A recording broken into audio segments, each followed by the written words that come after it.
हाँ जी बच्चों, good evening, good morning. अब क्या पता आप किस समय देख रहे हो।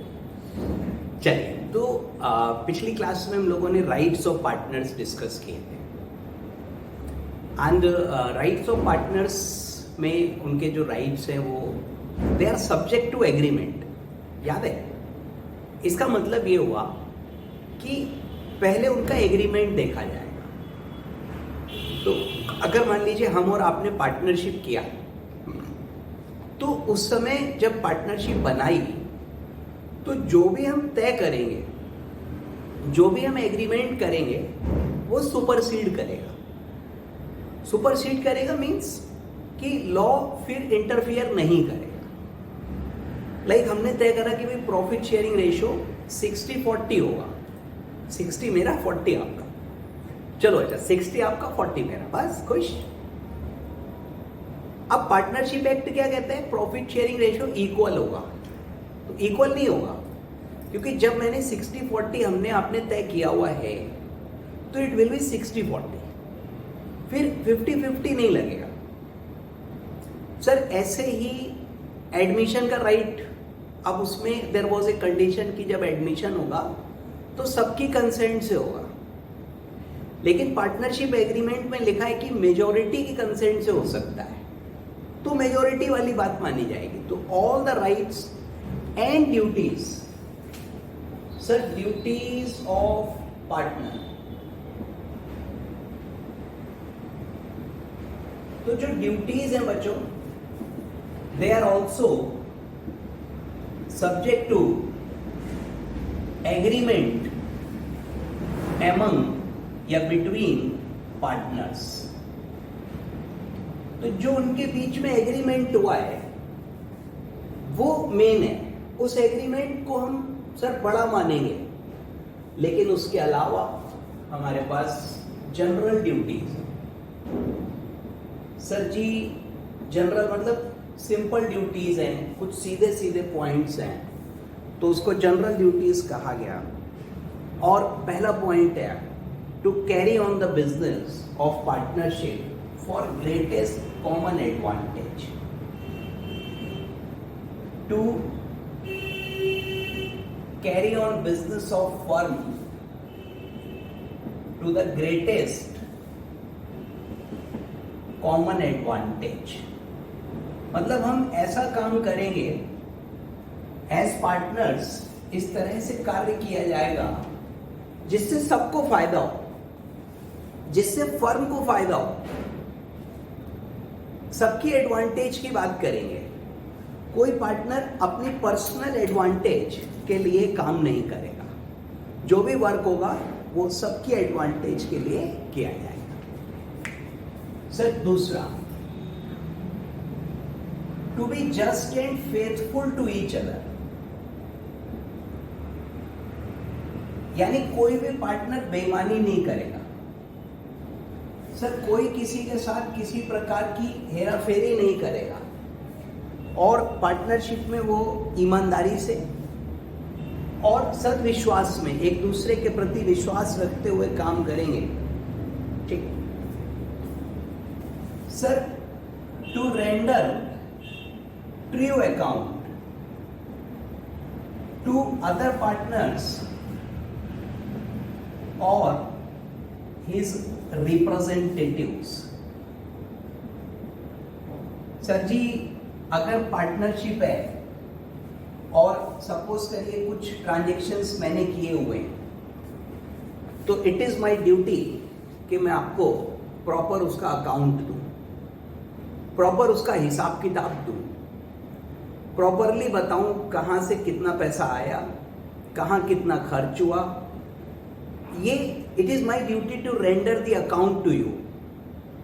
आपने ट्रांजेक्शन्स किए, आपको मुझे बताने होंगे, पूरा हिसाब किताब देना पड़ेगा भैया सबको, फर्म को।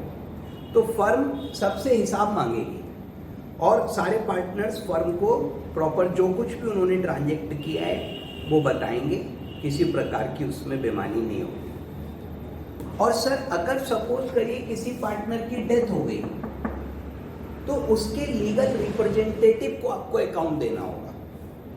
उसका जो लीगल रिप्रेजेंटेटिव है, जो लीगल हियर्स है, उनको हिसाब किताब बताना पड़ेगा बच्चों, और टू प्रोवाइड फुल इंफॉर्मेशन, जो भी जानकारी है किसी के पास में वो सबको शेयर करेगा टू अदर पार्टनर्स।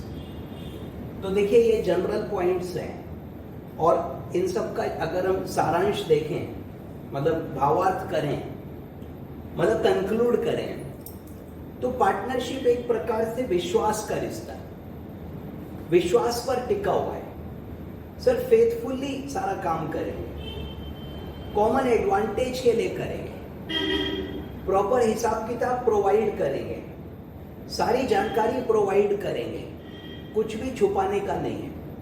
तो पार्टनरशिप में हम पार्टनर्स को एक दूसरे के प्रति ईमानदारी से और इंफॉर्मेशन देते हुए, हिसाब किताब देते हुए काम करना है। ठीक है, so it is very clear बच्चों। तो ये फर्स्ट पॉइंट है। सेकेंड पॉइंट है to indemnify the firm for any loss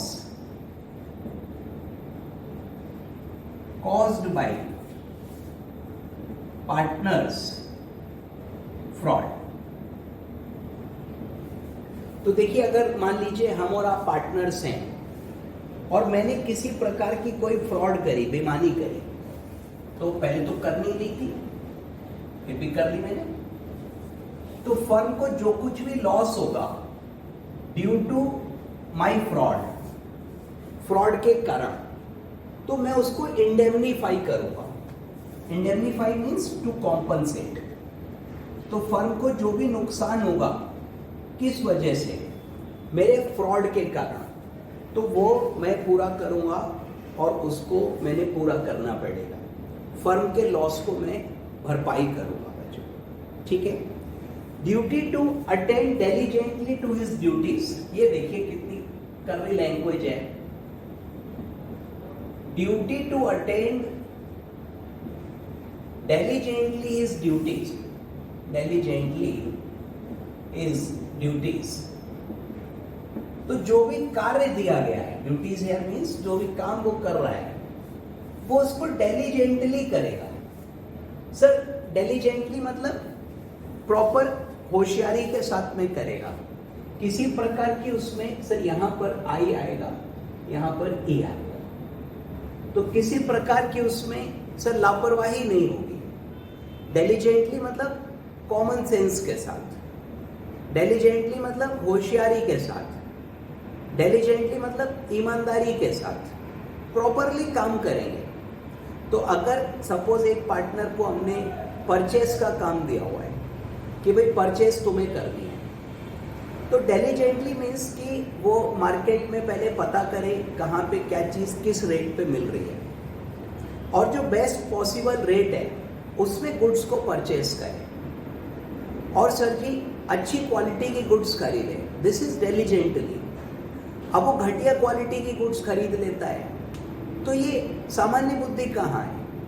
या फिर वो महंगी रेट में ले आता है, बेवकूफ़ बना दिया किसी ने उसको, और जानबूझ के उसने हरकत करी है, देखो तब तो स्टोरी अलग है, तो वो तो फिर कहानी अलग हो जाएगी। तो पार्टनर की ड्यूटी है to attend diligently his duties, कि वो अपनी ड्यूटी को सर बुद्धि के साथ काम करे, पगलौटी ना फैलाए, बेवकूफ़ी के काम ना करे। ठीक है सर।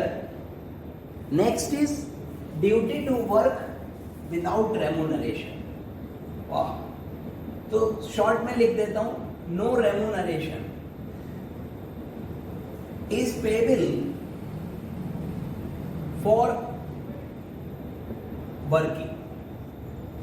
पार्टनर काम कर रहा है, तो देखिए this is all subject to agreement. मैं यहां सब्जेक्ट टू एग्रीमेंट लिख रहा हूं बेटा, लेकिन this is not applicable to everything. Oh sorry, this is applicable to all the points. ये सिर्फ इस पे नहीं है, ये तो सारे पॉइंट्स पे लगेगा। एग्रीमेंट अगर है तो रेम्यूनरेशन मिलेगा। तो इसका तात्पर्य ये हो गया कि remuneration is payable only when there is agreement. जैसे इंटरेस्ट में था बच्चों, इंटरेस्ट भी तभी मिलेगा जब एग्रीमेंट होगा, तो रेम्यूनरेशन भी अपन को तभी मिलेगा जब एग्रीमेंट होगा। No agreement no remuneration. Okay, suppose दो पार्टनर्स हैं ए और बी। ए फर्म में ज्यादा इंटरेस्ट नहीं लेता है, काम नहीं करता है, कभी आ गया कभी गोल हो गया कभी कुछ। बी बहुत मेहनत से काम करता है, सारे काम बी करता है। At the end of the year जब P&L बना तो बी कह रहा है भाई मैंने इतना वर्क किया है, इतना काम किया है, तुमने तो करा ही नहीं, you should pay salary and remaining profit will be distributed. तो मित्रों, अगर एग्रीमेंट में सैलरी की बात नहीं की गई है, अगर एग्रीमेंट में रेम्यूनरेशन की बात नहीं की गई है, तो बी को रेम्यूनरेशन नहीं मिलेगा। काम करने की ड्यूटी है, पार्टनरशिप फॉर्म तुम्हारी है, तुम्हें ही काम करना है। तो तुमने काम करके किसी पे भाई एहसान नहीं किया है, सैलरी नहीं मिलेगी। वो कह रहा दूसरा नहीं कर रहा है, तो एग्रीमेंट करना चाहिए ना, तब मिलेगा, अदरवाइज उसको कोई रेम्यूनरेशन नहीं मिलेगा। तो there is a duty to work without remuneration. Sir जी रेम्यूनरेशन भी नहीं देंगे। उसके बाद है to contribute for losses. Profits हैं तो सब में बटेंगे, लॉसेस हैं तो कंट्रीब्यूट करोगे और इक्वली करोगे, अनलेस अदरवाइज स्पेसिफाइड वाला पॉइंट तो देखिए लगेगा ही। मतलब अगर एग्रीमेंट में लिखा है कि नहीं लॉस इस रेशो में, तो फिर उस रेशो में, otherwise they have to contribute for the losses equally. सभी पार्टनर्स को लॉस में कंट्रीब्यूट करना पड़ेगा बच्चों, जो भी लॉस हो रहा है वो उसको कंट्रीब्यूट करेगा, ठीक है। Next is duty to indemnify for wilful neglect. Duty to indemnify, अब इस शब्द को तो पहचान गए हो गया, right. Indemnify means to compensate for the loss, to compensate for the loss. तो indemnify for wilful neglect. Neglect का मतलब होता है जी लापरवाही। निग्लेक्ट मीन्स हम सर काम को ठीक से नहीं कर रहे हैं, निग्लेक्ट कर रहे हैं उसको। सर फ्रॉड नहीं है, हमने कोई बेईमानी नहीं करी, लेकिन निग्लेक्ट कर रहे हैं, निग्लिजेंस है। सर जैसे सपोज करिए मैंने आपको होमवर्क दिया कि बच्चों ये बेटा क्वेश्चंस हैं, पहले चैप्टर पढ़ाया, मेरा तरीका तो अब तक समझ आ ही गया होगा आप लोगों को। पहले मैं आपको कोशिश करता हूँ कॉन्सेप्ट्स बता दूँ, फिर उसके इलस्ट्रेशंस स्टडी मॉड्यूल से कर लो चलो, उसके बाद फिर मैं आपको असाइनमेंट देता हूँ कि अब आप प्रैक्टिस करो।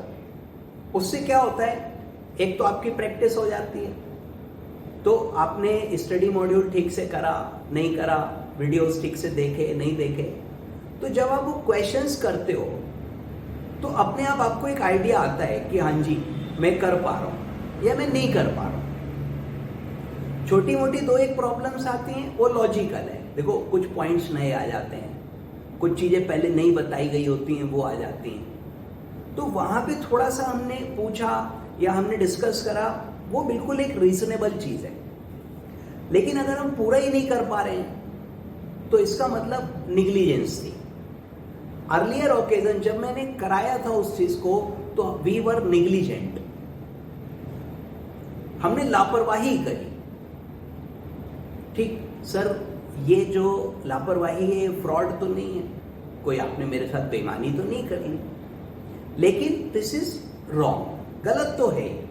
तो ऐसे ही अगर किसी पार्टनर की लापरवाही है, उसको कोई काम करना चाहिए था उसने नहीं करा, वो सोता रहा, पबजी खेलता रहा, वो भाई साहब बहुत सारी देखिए चीजें हो सकती है जहां पे वो लगा हुआ है, and due to his negligence the firm suffered losses. उसकी निग्लिजेंस की वजह से नुकसान हो गया, तो उसे पूरा करना पड़ेगा। सर सपोज करिए एक शॉप है, ठीक, और क्लोथ्स बेचते हैं ये लोग। अब क्लोथ्स में क्या होता है ना, डिस्प्ले में लगा रखा है। सर बाहर भी एक डमी खड़ी हुई है, उसको भी कपड़े अच्छे से पहना रखे हैं। डमी बाहर रहती है दुकान के, देखिए हम सब ने अच्छे कपड़े पहने हुए हैं बेटा। अभी क्या हुआ, बादल हुए, क्लाउड्स आ गए, फिर हल्के हल्के बूंदे आना शुरू हुई, फिर थोड़ी देर में तेज से बारिश हो गई।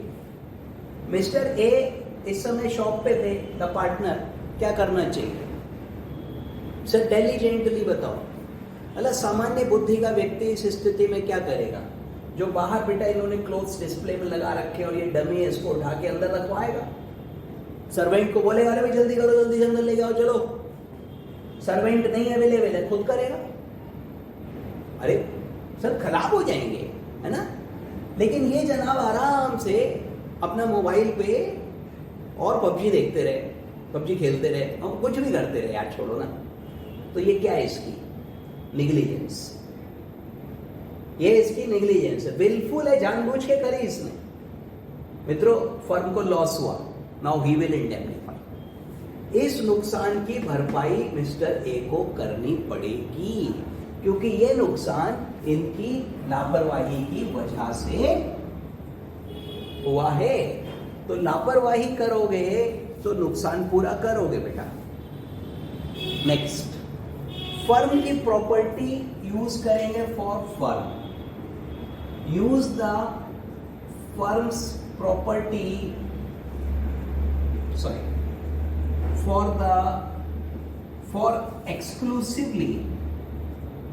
exclusively for. तो फर्म की प्रॉपर्टी एक्सक्लूसिवली फर्म के पर्पज से यूज होगी। एक्सक्लूसिवली का मतलब सिर्फ और सिर्फ फर्म के लिए यूज होगी। सपोज पार्टनरशिप फर्म ओन्स ए कार, तो कार फर्म के कार्य से ही यूज होगी। घूमने चले गए, इधर निकल लिए, उधर निकल लिए, तो बेटा वो फिर कंपनसेट करना पड़ जाएगा। उसकी वजह से जो खर्चा है, जो लॉस है, वो कंपनसेट करना पड़ेगा और वो कंपनसेट करेगा। ठीक सर जी, नेक्स्ट पॉइंट यहां पे चिपका दूं, duty to account for personal profits derived. तो अगर कोई पर्सनल प्रॉफिट डिराइव कर लिया during the course of business of firm, तो देखिए ये जनरल पॉइंट के खिलाफ हो गया और उसमें द ग्रेटेस्ट कॉमन एडवांटेज। हम जो भी करेंगे सबके भले के लिए करेंगे और फर्म के बिजनेस के कोर्स में हम कोई पर्सनल प्रॉफिट अर्न नहीं करेंगे। लेकिन इन्होंने पर्सनल प्रॉफिट अर्न कर लिया। सपोज एक फर्म है एबीसी, 3 पार्टनर्स हैं। अब ए ने क्या करा, गुड्स परचेज कर ली और सस्ते रेट पे ले ली, और बेटा इसने ये गुड्स परचेज करी अपने सन के नाम से, और इसने यही गुड्स फर्म को बेच दी।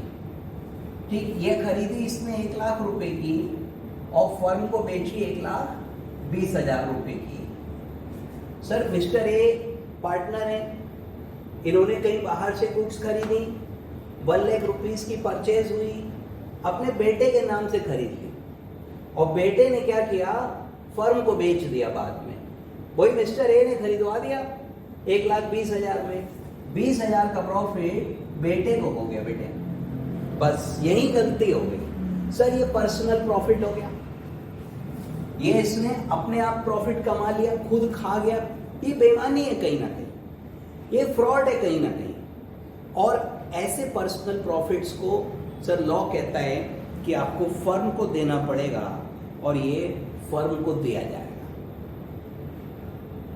ये 20,000 रुपया फर्म को, जैसे बी और सी को पता लगा इस पूरे घटनाक्रम के बारे में, तो they have the right to recover 20,000 from A, और A has to contribute 20,000 rupees to the firm for the personal profit, personal profit you can not earn in the course of business of the firm. हाँ, कुछ और काम कर रहा है जिससे firm का कोई लेना देना नहीं है तो बात अलग है, वो अपना करे, उससे कोई प्रॉब्लम नहीं है बच्चों।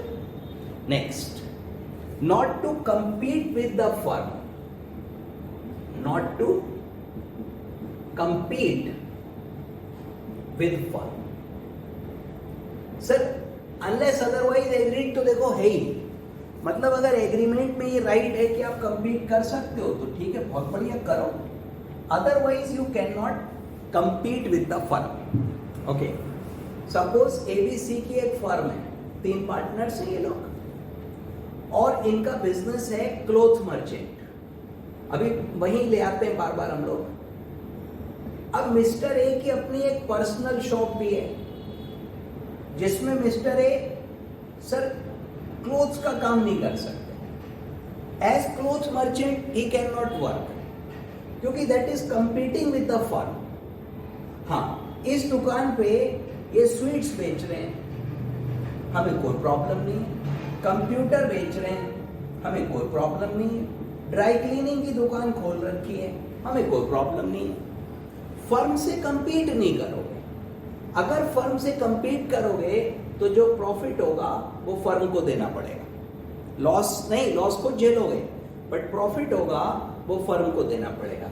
इस ट्रांजेक्शन में मिस्टर ए को लॉस हो जाता तो वो नहीं फर्म को चलेगा, वो मिस्टर ए का ही है। प्रॉफिट होगा वो फर्म को देंगे क्योंकि ये इन्होंने बिजनेस के कोर्स में प्रॉफिट कमाया, गलत था। कंपीटिंग बिजनेस करके कमाओगे, गलत है। You can not compete with the firm. जब तक आप पार्टनर हो तब तक आप compete नहीं कर सकते। हाँ, once the agreement is over, एक बार आपने रिटायरमेंट हो गया तो यू कैन compete, फिर आप कर सकते हो, कोई प्रॉब्लम नहीं है बच्चों, ठीक। और लास्ट पॉइंट है not to assign a share of profit to another person। ये क्या है सर? एक फर्म है ABC वाली, ठीक है। अब इसमें एक दिन C अपना शेयर बेच के चला गया और C ने अपना शेयर D को सेल कर दिया और कहते हैं आज से तू मेरी जगह पार्टनर। तो ये संभव नहीं।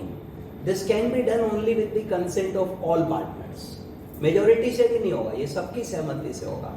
तो एक पार्टनर अपना शेयर दूसरे को असाइन नहीं कर सकता। असाइन मतलब ट्रांसफर करना, अपने राइट दूसरे को दे देना, दैट इज कॉल्ड असाइनमेंट। तो a partner can not assign his rights in the firm to another person, outsider cannot be introduced in that way। तो ये थी पार्टनर्स की ड्यूटीज बच्चों।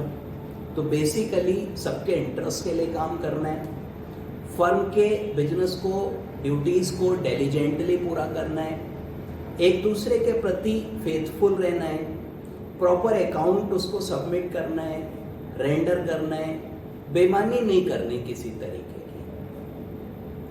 और सर जी कोई भी प्रॉफिट अगर हम कंपीट करके अर्न करेंगे या बिजनेस के कोर्स में पर्सनल प्रॉफिट अर्न करेंगे तो वो प्रॉफिट हमको फर्म को देना पड़ेगा। वो प्रॉफिट हम रख नहीं सकते, वो हमारा नहीं है, वो फर्म का है। और पर्सनल कोई लॉस होगा तो वो अलग है। अगर हमारे फ्रॉड की वजह से, अगर हमारी नेग्लिजेंस की वजह से, अगर हमारी लापरवाही की वजह से और सर जी फर्म को कोई नुकसान होगा तो वो लॉस भी हमें कंपनसेट करना पड़ेगा, फर्म को पूरा करना पड़ेगा। रेम्यूनरेशन नहीं मिलेगा, इंटरेस्ट ऑन कैपिटल नहीं मिलेगा। All this is subject to agreement. ये जितनी भी ड्यूटीज मैंने पढ़ाई आपको देखो, ये सब सब्जेक्ट टू एग्रीमेंट है। एग्रीमेंट करके ये बात बदली जा सकती है। ABC ने जब पार्टनरशिप करी तो उस समय ये तय करा कि any of the partner can transfer his share to an outsider. लिखा हुआ है डीड में कि partner has right to assign his share to an outsider. अब C ने D को अपना शेयर बेच दिया, now he can do so because the agreement provides that. Otherwise ये चीज संभव नहीं है और एग्रीमेंट के मुताबिक ही आप करोगे। एग्रीमेंट के बियॉन्ड आप नहीं जाओगे। और जब एग्रीमेंट नहीं है तो जो कुछ भी पार्टनर्स ने सर पार्टनरशिप एक्ट ने प्रोवाइड किया हुआ है दैट विल अप्लाई। चलिए, तो आई होप ये ड्यूटीज आप लोगों को समझ आई है बच्चों। कोई भी कंफ्यूजन हो तो बतलाइएगा, फिर उसको भी देखेंगे। सर अगला हेडिंग है म्यूचुअल राइट्स एंड ड्यूटीज, या यूं कहें म्यूचुअल रिलेशनशिप ऑफ पार्टनर्स।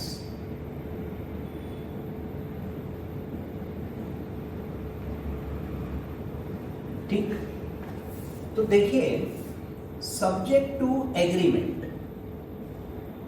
अब ये लाइन तो समझ आती है ना, when I write subject to agreement, मतलब एग्रीमेंट में अगर कुछ नहीं है या एग्रीमेंट में कुछ और है तो agreement will prevail. Otherwise sir जी in case of change in constitution of firm, change in constitution, या फिर after the expiry of fixed term,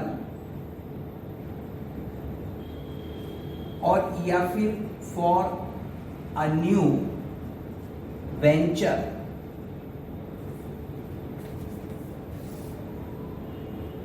the mutual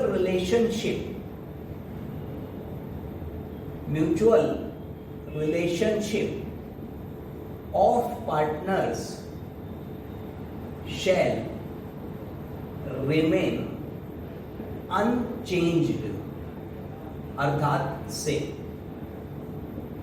so this is the rule. Total इतना ही है बच्चों, 3 पॉइंट्स वहां पे लिखा हुआ है, लंबी कहानी, बट इस कहानी का सारांश ये मैं समझाता हूं। सर सपोज करिए, पहले तीनों चीजों को देखिए क्या है। एग्रीमेंट अगर साइलेंट है only then the relationship will remain same, otherwise जो एग्रीमेंट कहेगा वो लगेगा। Change in constitution of firm का मतलब है एडमिशन, रिटायरमेंट, डेथ या समथिंग लाइक दैट। तो सपोज 3 पार्टनर थे एबीसी, प्रॉफिट शेयरिंग था 3:2:1, यानी 3/6, 2/6, 1/6, राइट। और बच्चों बी की डेथ हो गई, तो अब जो प्रॉफिट शेयरिंग रेशो रहेगा वो 3:1 हो जाएगा। म्यूचुअल रिलेशनशिप इसकी कितनी थी 3/6, इसकी कितनी थी 1/6, तो 3:1 का रेशियो ही कंटिन्यू करेगा। Sir this is subject to agreement. अगर एग्रीमेंट में लिखा है कि किसी की डेथ होगी तो उसका शेयर रिमेनिंग पार्टनर्स में इक्वली डिस्ट्रीब्यूट होगा, तो फिर 2 में से एक इधर आएगा एक इधर जाएगा, तो 4:2 हो जाएगा, यानी 2:1। लेकिन वो कब है? जब एग्रीमेंट है। लेकिन अगर एग्रीमेंट में कुछ लिखा ही नहीं है कि डेथ के केस में रिलेशनशिप का क्या होगा, तो जो म्यूचुअल रिलेशन है, म्यूचुअल मतलब आपस में जो रिलेशन है, देखो रेशियो इज 3:1, तो ये म्यूचुअल रिलेशन है 3:1। अब इसकी डेथ हो गई तो इन दोनों की रिलेशन 3:1 की थी ना बेटा, तो इसका शेयर 3/6 था, इसका 1/6 था। Now it would be 3/4 and 1/4। Sir बढ़ गया, दोनों का शेयर इंक्रीज हो गया, ये 2 इन दोनों को मिला, परंतु जो आपस का रेशो था वो चेंज नहीं होगा। Okay, after the expiry of the term, अर्थात पार्टनरशिप वाज फॉर 5 इयर्स। जब पार्टनरशिप हमने शुरू करी तो फिक्स्ड टर्म पार्टनरशिप थी बच्चों, और सपोज करिए 5 इयर्स के लिए किया मैंने, तो जब पार्टनरशिप मैंने 5 इयर्स के लिए किया, 5 साल के लिए किया, 5 साल पूरे हो गए, किसी ने कुछ कहा ही नहीं और बिजनेस चलता रहा। अब जो 6ठे साल का प्रॉफिट है वो किस रेशो में बटेगा? म्यूचुअल रिलेशनशिप क्या रहेगी? तो आंसर है कि in the absence of an agreement या subject to an agreement, if the business of the firm continues after the expiry of the fixed term, the mutual relationship of partners will remain unchanged. तो 5 साल इन्होंने profit 3-1 बांटा था, 5 ही साल का agreement था। 6th year में फिर प्रॉफिट हुआ 10 लाख का, ठीक है। अब जो तीसरा वाला पार्टनर है वो कह रहा है इक्वली बांटो। हम देखे क्यों, बोले देखो एग्रीमेंट तो 5 साल का था, 5 साल हो गए, एग्रीमेंट खत्म, अब ये 6th ईयर का प्रॉफिट है, तो इसका मतलब नो एग्रीमेंट तो हम इक्वली करेंगे। लेकिन ना, लॉ क्या कह रहा है कि अगर फिक्स्ड टर्म की फर्म है और फिक्स्ड टर्म खत्म हो गई है, लेकिन उसके बावजूद जो बिजनेस है वो कंटिन्यूड है और पार्टनर्स ने बिजनेस क्लोज नहीं किया, तो जो उसके बाद में भी प्रॉफिट्स होंगे वो उसी रेशियो में बांटे जाएंगे जो पहले था, यानी mutual relationship of partners will remain unchanged. For a new venture हमने पार्टनरशिप करी थी एज क्लोथ मर्चेंट्स, कपड़े बेचने को, कपड़े बेचते रहे, प्रॉफिट बढ़ता रहा, मान लो 3-1 का रेशियो एग्रीड था।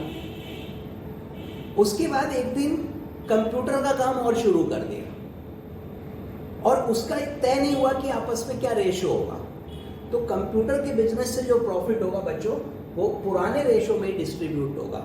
अगर हमने फर्म किसी एक काम के लिए बनाई है और एक हमने रेशियो तय किया हुआ है, अब हम बिना कुछ चेंज करे हुए दूसरा काम शुरू करते हैं, तो अगर हम दूसरा काम शुरू करेंगे तो उसका भी रेशियो वही होगा जो पहले वाले का था, यानी कि अगर 3-1 कपड़े का प्रॉफिट बढ़ रहा था तो कंप्यूटर का प्रॉफिट भी 3-1 में डिस्ट्रीब्यूट होगा। तो ये 3 पॉइंट्स हैं बच्चों। हेडिंग है म्यूचुअल राइट्स एंड ड्यूटीज, यानी म्यूचुअल रिलेशनशिप ऑफ पार्टनर्स। तो पहला है after a change occurs in constitution of firm, तो subject to contract, subject to agreement, where a change occurs in the constitution, चाहे admission हुआ, चाहे retirement हुआ, death हुई, the mutual right and duties in new firm, in reconstituted firm remain the same as they were immediately before change. तो आपस का जो उनका रेशियो होता है वो अनचेंज्ड रहता है। Next, after the expiry of the firm, sir subject to contract, ठीक है, where firm constituted for a fixed term continues the business after that term, the mutual rights and duties shall remain same, तो भी same रहेगा as they were before expiry of that term। तो अगर पुराना ratio ये था तो 6th year का प्रॉफिट भी इसी रेशियो में डिस्ट्रीब्यूट होगा। Mutual rights and duties change नहीं होंगे। Subject to contract where a firm constituted to carry out one or more adventure or adventures or undertakings, मतलब कोई और काम कर लेते हैं and they carry out other adventures, तो mutual rights in respect of other adventures or undertakings are same as in respect of original adventure। तो जो जिस काम के लिए तय करा था अब दूसरा काम कर लिया तो उसका भी रेशियो, उसका भी आपस का right, duties, salary, interest, profit sharing, that will remain same. Mutual relationship will include everything, share of profit, salary, interest on capital, everything, सारा म्यूचुअल राइट सेम रहेगा, but all this is subject to agreement and if they provide something else in the agreement then whatever is being provided by agreement that will prevail, and in case there is no agreement or agreement is silent on that particular point, then the mutual rights and duties of partners will remain same, they will not change even after expiry of the term, even after change in constitution of the firm, or even for a new adventure which was originally not provided in the deed। right बच्चों, तो ये है mutual rights and duties के बारे में। अब अगला point हम लोग नेक्स्ट क्लास में लेंगे, तो पहले इतना पढ़िए, ध्यान से पढ़ा करिए बच्चों लॉ को, एक एक शब्द का महत्व। ओके, चलिए, तो अगली मुलाकात होगी अगली क्लास में, तब तक के लिए टाटा बाय बाय।